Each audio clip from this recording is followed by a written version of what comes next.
कश्मीर में हुकूमत साजी वजारत उज़्मा के लिए लॉबिंग जारी। मुहाजिर नशिस्तों पर कामयाब। लीगी अरकान को काबीना में शामिल न करने का फैसला। मुस्लिम लीग नून की पार्टी क़यादत ने सीनियर रहनुमाओं से मुशावरत मुकम्मल कर ली। ज़राए के मुताबिक नवाज शरीफ ने हुकूमत साजी से मुतल्लिक़ पॉलिसी वाज़ेह कर दी। सीनियर और तजुर्बाकार नौमुंतखब अरकान को काबीना में तरजीह दी जाएगी।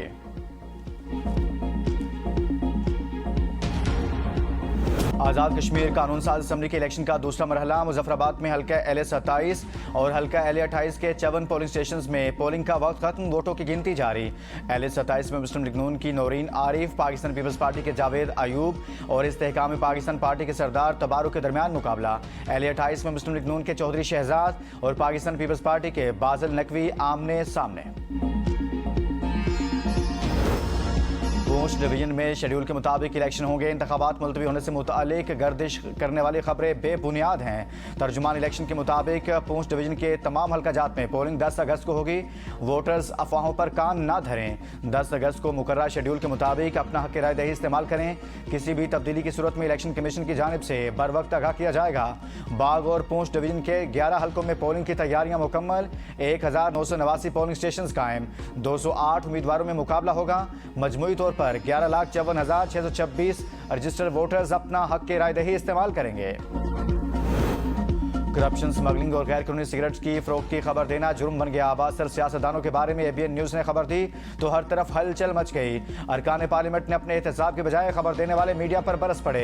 ABN न्यूज़ के मालिक और ब्यूरो चीफ इस्लामाबाद के खिलाफ पीका एक्ट के तहत मुकदमे और गिरफ्तारी की हिदायत। इजलास में ABN न्यूज़ की नॉन कस्टम पेड सिगरेट पकड़े जाने वाली खबर की वीडियो चलाई गई। सेनेटर दिलावर खान बरहम, कहा मैं मुल्क का बड़ा टैक्स देंदा हूँ, हमारे नाम खबर में क्यों डाले। सेनेटर सैफुल्लाह अब्दू ने कहा तलहा महमूद अरबों के टैक्स देते हैं, क्या वो खराब हैं। सेनेट की दाखिला कमेटी को दबाने के लिए खबर चलाई गई। ABN न्यूज़ के मालिक और ब्यूरो चीफ इस्लामाबाद को गिरफ्तार करें और इनके खिलाफ 3 दिन में मुकदमा दर्ज करें। जमान मुगल के मोबाइल का फोरेंसिक कराएं। सेनेटर दिलावर खान ने कहा हम तहरीक इस्तेहकाक लाएंगे।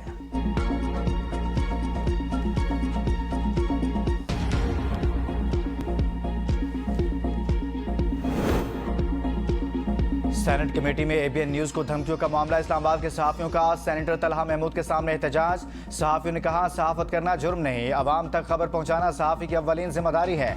मीडिया को दबाने की कोशिशें बंद की जाएं। ABN न्यूज़ इस्लामाबाद के ब्यूरो चीफ जमान मुगल ने खुद को गिरफ्तारी के लिए पेश कर दिया। जमान मुगल ने कहा कि हमारे पास खबर के हवाले से तमाम शवाहिद मौजूद हैं, जिस पर सेनेटर तलहा महमूद ने कहा कमेटी इजलास में गिरफ्तारी का कोई जिक्र नहीं हुआ। 3 घंटे तक हमारी गुफ्तगू हुई। कमेटी इजलास में कस्टम्स FBR के नुमाइंदे मौजूद थे। मैं मीडिया का सबसे बड़ा हिमायती हूँ, मैं कभी मीडिया के खिलाफ नहीं जा सकता। कमेटी के आइंदा इजलास में फरीकैन को सामने बिठाकर सूरत हाल वाज़ेह की जाए।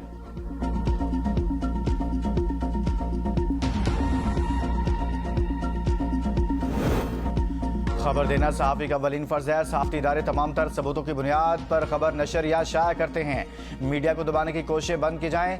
नेशनल प्रेस क्लब के सदर अब्दुल रज़ाक सियाल की गुफ्तगू। कहा अगर किसी सहाफ़ी के खिलाफ बेबुनियाद कार्रवाई की गई तो सहाफ़ी बरादरी मिलकर मुल्क भर में एहतजाज करेगी। सीनियर एंकर पर्सन अलीना शिगरी ने कहा जिन सेनेटर्स के खिलाफ स्मगलिंग का इल्ज़ाम है उन्हें तो खुद को एहतसाब के लिए पेश करना चाहिए। साबिक सदर नेशनल प्रेस क्लब अनवर रज़ा ने कहा कमेटी अरकान का यूं भड़क जाना साबित करता है कि ABN न्यूज़ की खबर सच पर मबनी है। पार्लिमानी कमेटियों का काम मीडिया को दबाना नहीं, मामले की तहकीकात की जाए, दूध का दूध पानी का पानी हो जाएगा। साबिक general secretary national press club Nayyar Ali ने कहा ABN न्यूज़ इस्लामाबाद के ब्यूरो चीफ जमान मुगल को सैकड़ों खबरें ब्रेक करने का क्रेडिट जाता है। ये कहाँ का इंसाफ है कि कहा जाए फलां सहाफ़ी को उठा लें।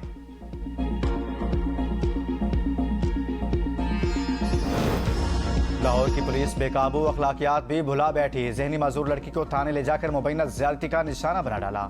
लाहौर पुलिस का ASI गिरफ्तार। थाना गाजियाबाद के SHO शहरियार समेत 78 एहलकार मुअत्तल। ज़राए के मुताबिक थानेदार इमरान अनवर ने घर के बाहर बैठी जहनी माजूर बच्ची को मोटरसाइकिल पर बिठाया। करीबी दुकानदारों ने थानेदार को बताया कि लड़की दिमागी तौर पर माजूर।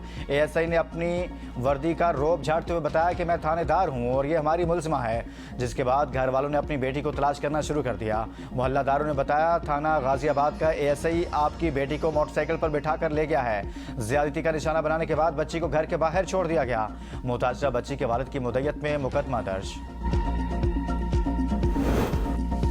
पाकिस्तान की चीन को 1 अरब 30 करोड़ डॉलर की रीफाइनेंसिंग के लिए बाज़ाब्ता दरख्वास्त। ज़राए के मुताबिक पाकिस्तानी हुकाम की चीनी हुकाम के साथ रीफाइनेंसिंग के अमल को जल्द अज जल्द मुकम्मल करने के लिए बातचीत जारी। शराइत व ज़वाबत जल्द फाइनल होने पर यह रकम रवा माह के दौरान ही दोबारा मौसूल हो जाएगी।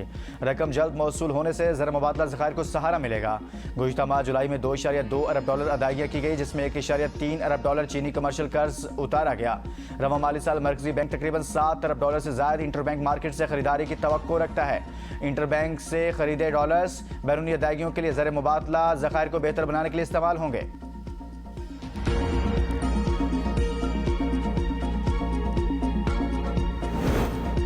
पाकिस्तान और ईरान का 2 तरफा तिजारत 10 अरब डॉलर तक बढ़ाने का आज़म का यादा। 10वीं मुश्तरका तिजारती कमेटी का इजलास इस्लामाबाद में शुरू हो गया। वफाकी वज़ीर तिजारत जाम कमाल खान और ईरानी वज़ीर सनअत कान और तिजारत मोहम्मद अताबिक इजलास की मुश्तरका सदारत कर रहे हैं। ईरानी वफ़द के हमरा ईरान चैम्बर ऑफ कॉमर्स का 16 रुकनी कारोबारी वफ़द भी है। इजलास में पाक ईरान आज़ाद तिजारती मुआहदे पर पेशरफ्त और 2 तरफा तिजारत के फ़रोग पर बातचीत हो रही है। तिजारत, सरमायाकारी, कस्टम्स, बैंककारी ताउन और सरहदी तिजारती रवाबत के फ़रोग पर तबादला ख्याल होगा। वफाकी वज़ीर जाम कमाल ने तिजारत पाक ईरान फ्री ट्रेड एग्रीमेंट को जल्द हतमी शक्ल देने पर जोर दिया। This is the last chance for them to sign a good document. Yeah, please.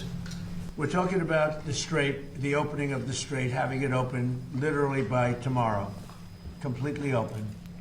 And that's phase one. And phase two is we then will talk about the nuclear capacity, the nuclear, as we've been mentioned. Basically, it's, I think, the denuclearization. Iran से मुज़ाकरात जारी। तबाहकुन कार्रवाई से पहले आखिरी मौका देना चाहता हूँ। डील ना हुई तो ईरान को तबाही का सामना करना पड़ेगा। अमरीकी सदर ट्रंप की फिर धमकी। व्हाइट हाउस में सहाफ़ियों से गुफ्तगू में कहा, हम इस वक्त ईरान से बातचीत उनकी दरख्वास्त पर हो रही है। सऊदी अरब, अमारात और कतर हिमायत कर रहे हैं। कई दीगर ममालिक ने भी राब्ता किया है। ईरान को आपने हुर्मत से गुजरने वाले तिजारती जहाज़ों से फ़ीस वसूल करने की इजाज़त नहीं देंगे। आपने हुर्मत से गुजरने की आज़ादी बरकरार रहनी चाहिए। अगर कोई फ़ीस वसूल करेगा तो वो हम होंगे, क्योंकि मुकम्मल कंट्रोल हमारे पास है।